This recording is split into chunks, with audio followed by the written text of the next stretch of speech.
Hi friends, ఇప్పుడైతే మనము ట్రైన్లో బలార్షా అయితే దాటాము.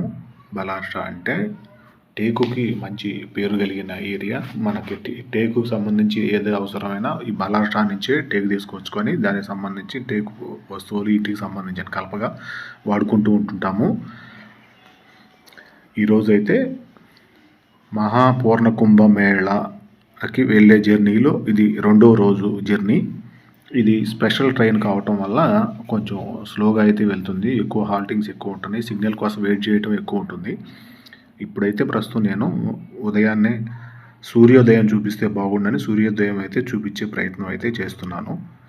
ఇప్పుడు టైం అయితే 6:30 కావస్తుంది.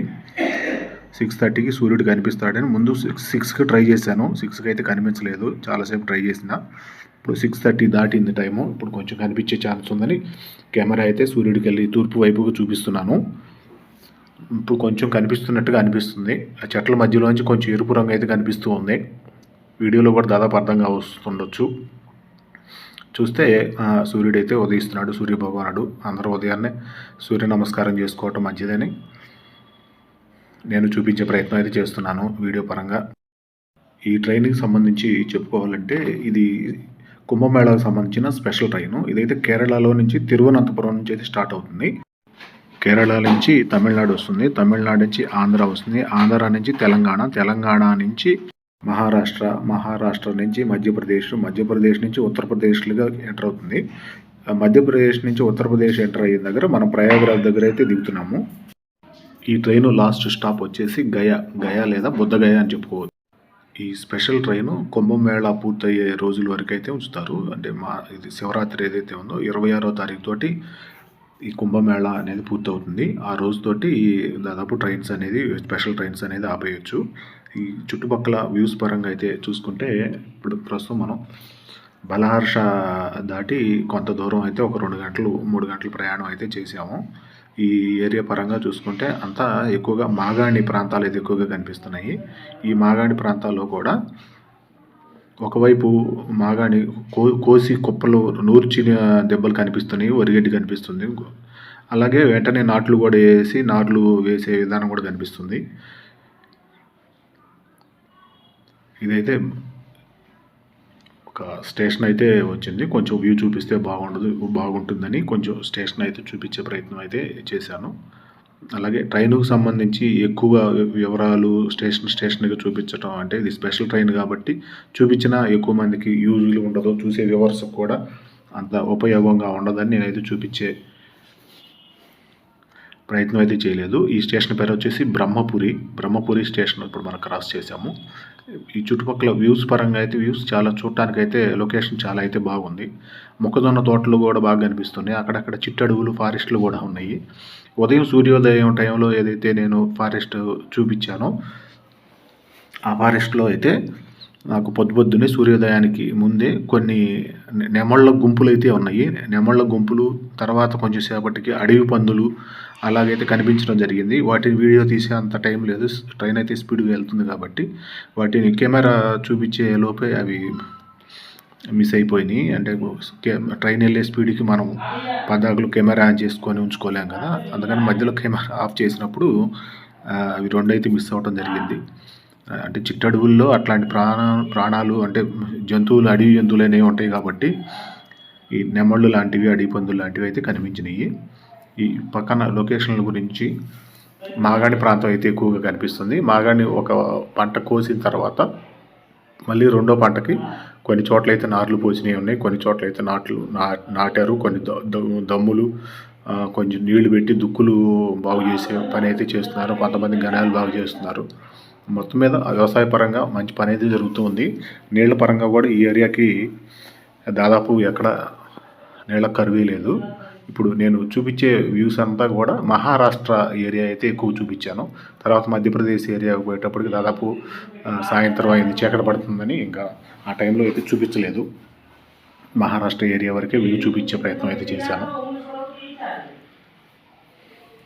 వ్యూస్ అయితే చాలా అయితే బాగున్నాయి. అక్కడక్కడ కొంత ఒక వరి కోత కోసిన తర్వాత రెండో పంటగా అక్కడక్కడ మన వైపు వేసే ఉప్పు శనగ అయితే వేశారు. అంటే అది ఎదబెట్టం కాదు, చల్లినట్టుండారు. అంత నాణ్యంగా అయితే కనిపించలేదు.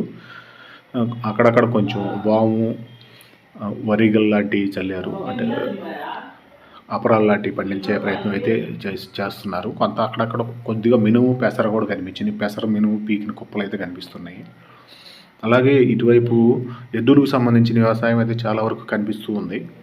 ట్రాక్టర్ పరంగా అంత టెక్నాలజీ ఉన్న ఎద్దుల వ్యవసాయం అనేది వీళ్ళు పూర్తిగా తీసేయలేదు. ఆవులు, ఎద్దులు అయితే బాగా కనిపిస్తున్నాయి. దీని పరంగా కొంతవరకు చెప్పుకోవడానికి ఇది పూర్తిగా వ్యాపారం అవ్వలేదు. వ్యవసాయం అనేది వ్యాపారం కాలేదనేది చెప్పుకోవచ్చు. చాలా వరకు రైతు వారీగా చిన్న చిన్న రైతులు, కూలీలు, వాళ్ళు పనిచేసుకునే వాళ్ళంతా కూడా మాన్యువల్గానే పనిచేస్తున్నారని చెప్పుకోవచ్చు. ఈ కనిపించే గ్రైండర్ అయితే మాగాణి నాటి దాదాపు 4 రోజులు పైరు అయితే అయినట్టుంది. రెండో పంట. కొన్ని చోట్ల అయితే నార్లు భోజన దెబ్బలు అయితే కనిపిస్తున్నాయి. ఇట్లా చూడటానికి లొకేషన్ అయితే చాలా బ్యూటిఫుల్గానే ఉంది. ఎవరైనా ఇటువైపు వచ్చినప్పుడు వ్యూస్ చూడాలంటే లొకేషన్ పరంగా చాలా బాగానే ఉంటుంది. మహారాష్ట్ర అంటే దాదాపు చాలామందికి తెలిసే ఉంటుంది. అగ్రికల్చర్ పరంగా వ్యవసాయం చేసుకునే వారికి ఎవరికైనా దాదాపు వీటి గురించి, ఈ ప్రాంతం గురించి తెలిసే ఉంటుంది. ఇంకా ముఖ్యంగా ఈ తరం పిల్లలు ఎవరైతే ఉన్నారో వాళ్ళకి అగ్రికల్చర్ గురించి తెలియజేయాల్సిన అవసరం అయితే ఉంది. ముందు ఇప్పుడు అగ్రికల్చర్ పరంగా పనిచేసే వాళ్ళు తగ్గిపోతున్నారు. అంతా సాఫ్ట్వేర్ పరంగా, వేరే వృత్తుల పరంగా, అగ్రికల్చర్ పరంగా అయితే ఇంట్రెస్ట్ అయితే చూపించట్లేదు ఇప్పుడు ప్రస్తుతం తరం అయితే. దాన్ని బట్టి అగ్రికల్చర్కి సంబంధించి, మనం తినే ఆహారానికి సంబంధించి అవి ఎలా పండుతాయి, ఎలా చేస్తారు, వాటికి సంబంధించిన పని ఏంటి అనేది ఈ తరానికి తెలియజేయాల్సిన అవసరం అయితే ఉందని నేనైతే అనుకుంటున్నాను. చూసే వ్యూవర్స్ కూడా మీ పిల్లలకైతే చూపించి తెలిపే ప్రయత్నం అయితే చేయండి. ఇక మనం చేయబోయే యాత్ర కుంభమేళాకు సంబంధించింది ఏదైతే ఉందో, ఈ ట్రైను నేను జనరల్ టికెట్ అయితే తీసుకోవడం జరిగింది. ఈ స్పెషల్ ట్రైన్స్ అనేది ఎంత పర్ఫెక్ట్గా ఏ టయానికి ఎట్లా వస్తాయో అనేది అంత నమ్మకం తక్కువగా ఉంటుంది కాబట్టి నేను రిజర్వేషన్ చేయించుకునే ప్రయత్నం అయితే చేయలేదు. జనరల్ టికెట్లోనే బయలుదేరి అయితే జర్నీ చేస్తున్నాను. పర్లేదు, కూర్చోడానికి అయితే ఇబ్బంది లేదు, కంఫర్ట్గానే ఉంది. పడుకునే అంత ఖాళీ దొరకపోయినా కూర్చోడానికి అయితే కంఫర్ట్గానే ఉంది. ఇప్పుడు మనకి పక్కన రైల్వే ట్రాక్లు అయితే కనిపిస్తున్నాయి కదా, ఎంత కొత్త, చాలా వరకు కొత్త లైన్లు వేసినవి. ఈ ఫస్ట్ లైన్ కొత్త లైను, పక్కన కనిపించే రైల్వే లైను కొత్త లైనే, దగ్గర కనిపించేది 3వ లైన్ మాత్రం కొంచెం పాత లైను.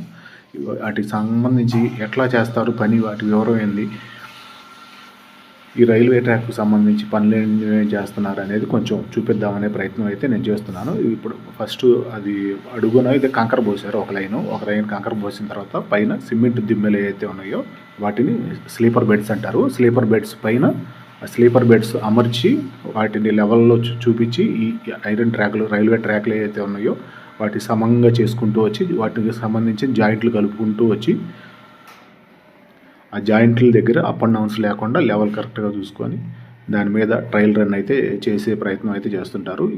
ఈ సిమెంట్ బెడ్స్ పోసిన తర్వాత మధ్యలో కూడా ఈ విధంగా అయితే కంకర అయితే నింపి పెడతారు బెడ్స్ లెవెల్ వరకు. ట్రాక్ అంచులను కూడా ఆ అంచు ఈ అంచు కంకర ఎప్పుడు ఎత్తుగా ఉండేటట్టు అయితే చూసుకుంటుంటారు మెయింటెనెన్స్ పరంగా. ఈ సిమెంటు ఈ స్లీపర్ బెడ్స్ ఏవైతే ఉన్నాయో ఈ చుట్టానికి అంత ఉంటాయి, కానీ అట్లా చాలా స్ట్రాంగ్ అయితే ఉంటాయి దిమ్మెలు. చాలా ఎంత వెయిట్నైనా మోయగలిగే అంత స్టామినా అయితే వాటికి ఉంటుంది. తయారు చేసే విధానంలో అలా తయారు చేస్తారు సిమెంట్ దిమ్మెల్ని.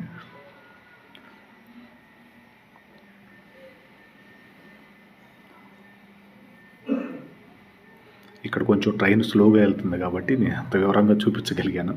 అదే ట్రైన్ స్పీడ్గా వెళ్తే అంత మాత్రం చూపించడానికి అయితే కుదిరేది కాదు. దాదాపు ప్రతి స్టేషన్లో ప్రతి చోట కూడా ఏ లైన్ చూసినా, సౌత్ సెంట్రల్ అయినా, నార్త్ అయినా, ఏదైనా ఈస్ట్ అయినా, వెస్ట్ అయినా, అన్ని విధాలుగా అన్ని స్టేషన్ల పరంగా అన్ని రైల్వే లైన్లు చూసుకుంటే దాదాపు అన్నింటిలోనూ కొత్త లైన్లు అనేది జరుగుతూనే ఉన్నాయి వరకు. అలాగే స్టేషన్లలో కూడా ప్రతి స్టేషన్కి ఎంతో కొంత రీమోడల్ చేసే విధానంగా అయితే చేస్తున్నారు. ఒంగోలు స్టేషన్లో కూడా చాలా వరకు అయితే రీమోడల్ వర్క్ అయితే జరుగుతుంది. నేను ముందు వీడియోలో అయితే చూపించే ప్రయత్నం చేశాను. అట్లా ఎంతో కొంత రైల్వే పరంగా అయితే డెవలప్మెంట్ అయితే క్లియర్గా కనిపిస్తూనే ఉంది. సంవత్సరము నాకైతే అది రైల్వే పరంగా బాగా నచ్చింది. వందే భారత్ ట్రైన్స్ కూడా స్లీపర్ బెర్తులు అనేవి రావటం అనేది కూడా మంచి విషయంగా చెప్పుకోవచ్చు. అది త్వరలోనే వస్తాయి.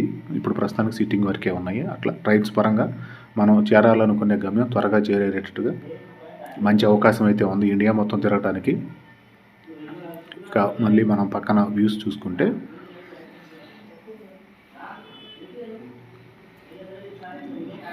అక్కడక్కడ మాగాణి ఒక పంట కోసిన తర్వాత అక్కడక్కడ కొంత అదే ఉప్పు శనగ లాంటిది, పెసర లాంటిది, మినుము లాంటివి అయితే అక్కడక్కడ కనిపిస్తున్నాయి. మిగతా చాలా వరకు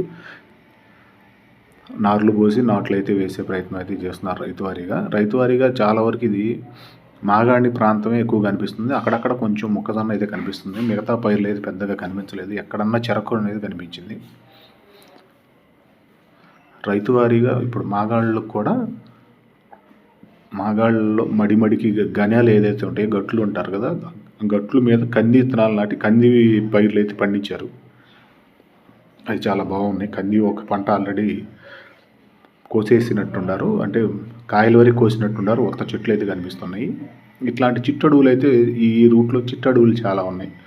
పశుగ్రాసానికి సంబంధించి గొర్రెలు పశువులు మేపుకునే వాళ్ళకి ఇట్లాంటి చిట్టడువులు ఉండటం వల్ల పశువులకి గొర్రెలకి జీవాలు మేపుకునే వాళ్ళు ఎవరైతే ఉన్నారో వాళ్ళకి పశుగ్రాసానికి ఇబ్బంది అయితే ఉండదు.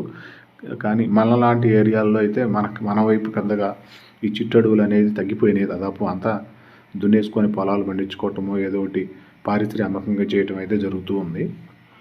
ఇటు కొంతవరకు పాడి పంటల పరంగా అంతా బాగానే ఉందని చెప్పుకోవచ్చు. అంత వ్యాపారం అయితే కాలేదు. వ్యవసాయంగానే ఉంది, సహజంగానే చేస్తున్నారు. ఇక్కడ కృత్రిమ ఎరువులు కూడా అంత ఎక్కువగా వాడుతున్నట్టయితే నాకు కనిపించలేదు. ఎక్కువగా మనం గేదెలు, ఆవులు పేడ ఏదైతే అంతకుముందు వాడేవాళ్ళమో నెయ్యి మట్టి అంటారు కదా, అలా వాటికి సంబంధించిన వర్మి కంపోస్ట్ లాంటివి వాడటం అయితే జరుగుతూ ఉంది. ఎక్కడ చూసినా కూడా ఆవులకు సంబంధించిన వాటిని వంటలుగా పేర్చి వాటితోటి వంట వండుకునే విధానంగా వంటలలాగా చేసి వాటిని బట్టీల్లాగా పేర్చడం అయితే జరుగుతుంది. అక్కడక్కడ ఇటు బట్టీలు కూడా అయితే కనిపిస్తున్నాయి. ఇటు బట్టీలు పెద్ద పెద్దవి కాకుండా చిన్న చిన్న బట్టీలుగా తయారు చేసి ఒక 2, 3, 4 కలిసి పనిచేసుకునే విధానంగా చిన్న చిన్న బట్టీలుగా అయితే చేస్తున్నారు. అది కూడా బాగుంది.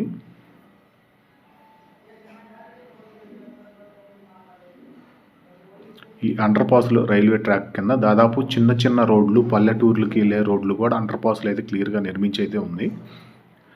అలాగే అండర్ పాస్లో రైల్వే ట్రాకుల కింద నుంచి పశువులు కానీ, బళ్ళు కానీ పొలాలకి తిరగటానికి కూడా అండర్ పాస్లు అనేది బాగా క్లియర్గా నిర్మాణం అయితే చేయడం జరిగింది. ఇప్పుడు ఎందుకంటే కొత్త లైన్లో నిర్మాణం అయితే జరుగుతుంది కాబట్టి ఇప్పటి వరకు 2 లైన్ల నిర్మాణం అనేది 3వ లైన్ అయింది. 3వ లైన్ ఉన్న చోట మళ్ళీ ఇప్పుడు అవసరాన్ని బట్టి సిగ్నల్స్ ప్రకారం క్రాసింగ్ పెట్టుకోవడానికి, సిగ్నల్ కోసం వెయిట్ చేయడానికి ఏ ట్రైన్కైనా, గూడ్స్కైనా, ప్యాసింజర్కైనా, ఎక్స్ప్రెస్కైనా, సూపర్ ఫాస్ట్కైనా, వందే భారత్ లాంటి బళ్ళకైనా వేటికి ఇబ్బంది లేకుండా వాటి స్పీడ్కి వాటికి అనుగుణంగా వెళ్ళటం కోసం వెయిటింగ్లో పెట్టాల్సిన బళ్ళు వెయిటింగ్లో పెట్టడం కోసం ఎక్స్ట్రా లైన్ అనేది కూడా వేసి పెడుతున్నారు.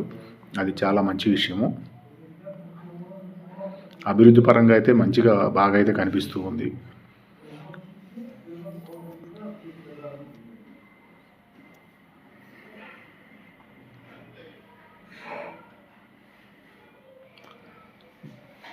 కొంత ఈ మాగాడి ప్రాంతంలో దమ్ము చేయడానికి కొంతమంది కొన్ని పొలాల్లో అయితే ట్రాక్టర్ తిరుగుతుంది, కొన్ని పొలాల్లో అయితే ఎద్దులతోటే తిప్పుతూ ఉన్నారు, ఎద్దులను కట్టి. అది కూడా చాలా బాగుంది. మన దగ్గర అయితే కొంచెం వెనక 20-30 సంవత్సరాల క్రితం ఎద్దుల్ని తిప్పుతుండేది. ఇప్పుడు అంతా ట్రాక్టర్లతోటే చేస్తున్నారు.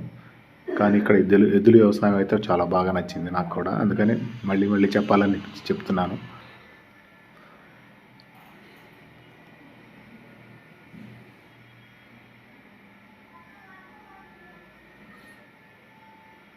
చూడండి ఎంత బాగుందో వ్యూ చూస్తుంటే. నాట్లు వేస్తున్నారు.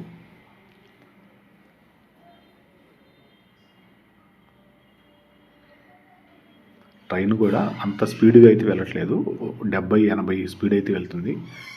కొన్ని సూపర్ ఫాస్ట్లు ఏంటంటే 100-110 దాకా కూడా స్పీడ్ వెళ్తుంటాయి.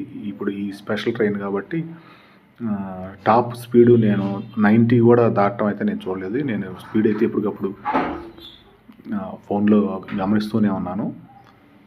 70-80, ఎప్పుడన్నా 85-90 బిలో అయితే వెళ్తూ ఉంది స్పీడు. ఇప్పటివరకు మనం ప్రయాణించిన ఏరియాలో కొండ ప్రాంతం అనేది మనకి కనపడలేదు. కానీ ఇప్పుడు మనకు ఫస్ట్ ఒక కొండ అయితే కనిపిస్తుంది ఈ జర్నీలో, ఈ మహారాష్ట్ర జర్నీలో. ముందు వీడియోలో విజయవాడ వరకు అయితే నేను వీడియో చూపించే ప్రయత్నం చేశాను. విజయవాడ అక్కడ కొండలు ఉన్నాయి కాబట్టి ఆ రోజు కాకుండా ప్రస్తుతం ఇప్పుడు జరిగే వీడియోలో ఇది నెక్స్ట్ డే వీడియో కాబట్టి మహాపూర్ణ కుంభమేళ నెక్స్ట్ వీడియో ఇది. ఈ వీడియో అయితే నేను ట్రైన్ దిగి వెళ్ళి ఆ కుంభమేళ జరిగే ప్రాంతానికి త్రివేణి సంగమ ఘాట్ ఏదైతే ఉందో, గంగా యమున సరస్వతి 3 నదులు కలిసే చోట నేను స్నానం చేసి టెంపుల్ స్వామి దర్శనం చేసుకునే వరకైతే ఈ వీడియో కొనసాగుతుంది. మిగతాది ఇంకో పార్ట్లో అయితే నేను పెట్టే ప్రయత్నం అయితే చేస్తాను. ప్రస్తుతానికి ఈ వీడియోలో అయితే ఈ పార్ట్ ఇంతవరకు అయితే కంటిన్యూ అవుతుంది.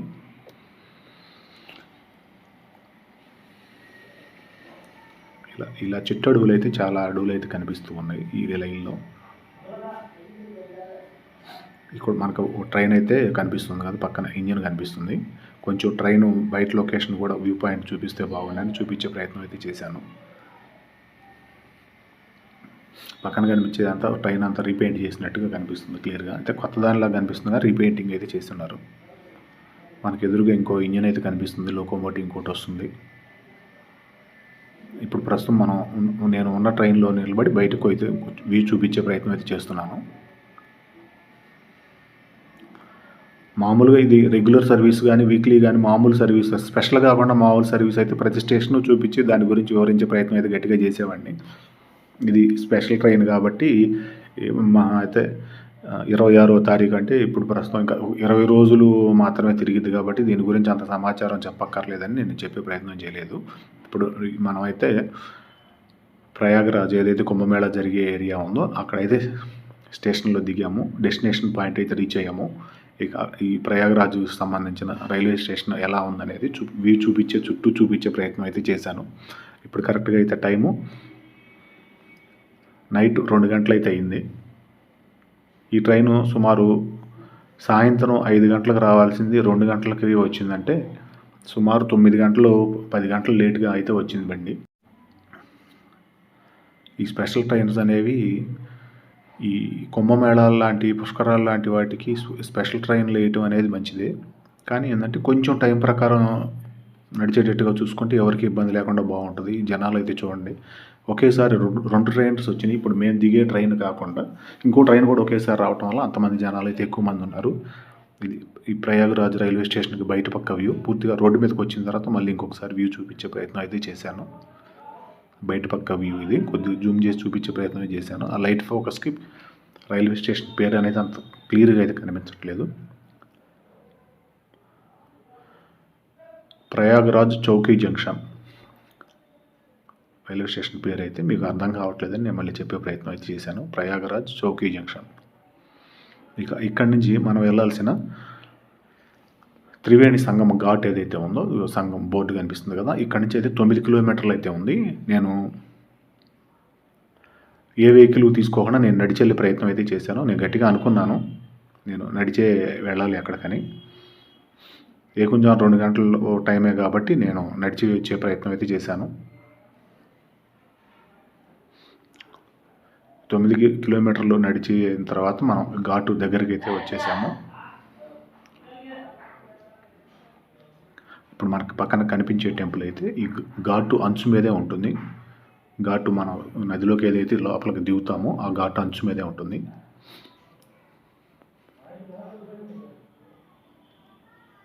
సోమేశ్వరనాథ్ మందిర్. సోమేశ్వరనాథ్ మందిర్ అంటే శివాలయం. బాగుంది శివాలయం. నేను స్నానం చేసి వచ్చిన తర్వాత ఇది దర్శనం చేసుకున్నాను.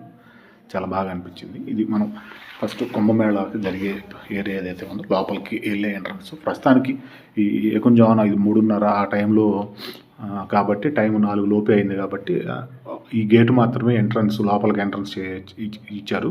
మామూలుగా అయితే లోపలికి ఎంట్రీ చేసేది 6 గంటల లోపు అయితే ఎంటర్ చేయరు. 6 గంటల తర్వాత ఏ ఘాట్కైనా ఏ రూట్ అయినా అన్ని రూట్లు అయితే ఓపెన్ చేస్తారు. ప్రస్తుతానికి వచ్చే జనాలను ఆపకూడదని ప్రస్తుతానికి ఒక ఘాట్ రూట్ అయితే తీశారు. ఇది సెక్టార్ 24 రూట్. ఇది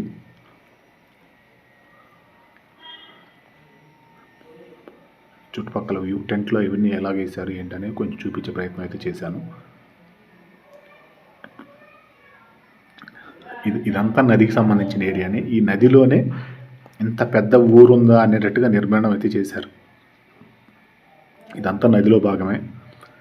ఈ సోమేశ్వరనాథ్ మందిర్ కాడి నుంచి రోడ్డు దిగి లోపలికి వచ్చే ఆర్చి కాడి నుంచి లోపలికి వస్తే ఇది మొత్తం నదికి సంబంధించిన ఏరియానే. ఈ నదికి సంబంధించిన ఏరియాలోని ఇప్పుడు ప్రస్తుతం మనం గంగా, యమున, సరస్వతి, త్రివేణి సంగమానికి సంబంధించి మనం ఒక నది వైపే ఉన్నాము. ఇప్పుడు ఇది ప్రస్తుతం ఇది గంగా నది వైపు. ఇది ఇంకా అటువైపు యమునా నది, త్రివేణి సంగమ ఘాటు, త్రివేణి ఘాటు ఇంకా వేరేగా ఉంటాయి. ప్రస్తుతానికి ఇటువైపు ఎంతవరకు అయితే చూపించే ప్రయత్నం అయితే చేశాను. ఈ బాబాలకు సంబంధించి అందరికి సంబంధించిన ఆశ్రమాలు అయితే లోపల టెంపరీగా అయితే ఏర్పాటు చేశారు. అన్ని గుడారాలు లాంటివి అయితే ఏర్పాటు చేశారు. టెంటుల్లాగా రెంటల్కి ఇచ్చే బెడ్స్ టైపు కూడా అయితే చాలా వరకు అయితే ఏర్పాటు చేశారు. బయట రోడ్ల మీద కానీ ఖాళీ ప్రదేశాల్లో బెడ్స్ రెంట్కి ఇచ్చేటట్టుగా, మంచాలు రెంట్కి ఇచ్చేటట్టుగా టెంటుల్లోనే. కాకపోతే కొంచెం కాస్ట్ ఎక్కువగా ఉంది. నేను ఆల్రెడీ లోపల అంతా గమనించాను. కాస్ట్ ఎక్కువగా అనిపించి నేను ఇంకోటి సేఫ్టీ రూమ్ లాక్ లేదని నేను వేరే హోమ్ స్టేకి సంబంధించింది అయితే తీసుకున్నాను. కొంచెం లోపల నేను ఘాటుకి 1 కిలోమీటర్ దూరంలో ఊర్లోనే తీసుకున్నాను. ఇప్పుడు మనకు కనిపించే ఘాట్ ఇది స్నానాలు చేయడానికి. అటువైపు కనిపించే లైటింగ్ అంతా అది యమునా నది ఒడ్డు. ఇది ప్రస్తుతం మనం గంగా నది ఒడ్డు అయితే ఉన్నాము. చుట్టూ చూపించే ప్రయత్నం చేస్తున్నాను. లైటింగ్లో ఘాటు అంతా కూడా మెల్లమెల్ల మెరిసిపోతుంది. ఇది కరెక్ట్గా 4 గంటల అయింది టైం. ఇప్పుడు ఏకుంజాము 4 గంటల టైంలో వెహికల్స్ అట్లా వస్తున్నాయి లోపలికి. నేనైతే స్నానం చేసేది కొంచెం వీడియో చూపిద్దామని చూస్తున్నాను. ప్రస్తుతం టెంపరేచర్, బయట టెంపరేచర్ అయితే 10 డిగ్రీల టెంపరేచర్ ఉంది. అదే వాటర్లో దిగిన తర్వాత అయితే వాటర్ ఇంకా చల్లగా ఉంది. దాదాపు 4-5 డిగ్రీల టెంపరేచరే ఉండొచ్చు వాటర్లో. చలి అయితే విపరీతమైన చలి వేసింది. వెంటనే ఆ చలికి ఎక్కువ సేపు ఉండకూడదని చేయాల్సిందంతా చేసి స్నానం చేసి చెప్పుకోవాల్సిన సంకల్పం 5 చెప్పుకొని 5 మునకలు మునిగి సంకల్పం చెప్పుకున్న తర్వాత అయితే బయటకు వచ్చి వెంటనే తల దుడుచుకొని బట్టలు మార్చుకొని ప్రయత్నం అయితే చేశాను. బట్టలు మార్చుకున్నా కూడా చలి అయితే తగ్గలేదు. ఇంకా చలి విపరీతమైన చలిగానే ఉంది. కొంతవరకు ఇప్పుడు నేను స్నానం చేసి బట్టలు మార్చుకొని అంత టైం గడిచేటప్పుడు 1 అరగంట అయితే టైం గడిచింది. అప్పటికి కూడా పెద్దగా జనాలు ఎక్కువగా అయితే రాలేదు. ఆ ఘాట్లు అనేవి చాలా ఉన్నాయి కాబట్టి అటు ఇటు లోపలికి వచ్చిన తర్వాత ఆ దారి ఈ దారి వెళ్ళడానికి అయితే వెళ్ళారు. మళ్ళీ ఇప్పుడు నేను నాకు చూపించిన టెంపుల్కి అయితే వచ్చి దర్శనం చేసుకున్నాను. టెంపుల్ లైటింగ్లో అయితే బాగా దగదగా మెరిసిపోతుంది. చాలా బాగా అనిపించింది నాకు. ఈ వీడియో ఇంతటితోటి ముగిస్తున్నాను ఫ్రెండ్స్. మళ్ళీ ఇంకొక వీడియోలో కలుద్దాం. దీనికి సంబంధించిన వీడియోస్ అన్నీ వస్తూనే ఉంటాయి, చూడండి. Thank you.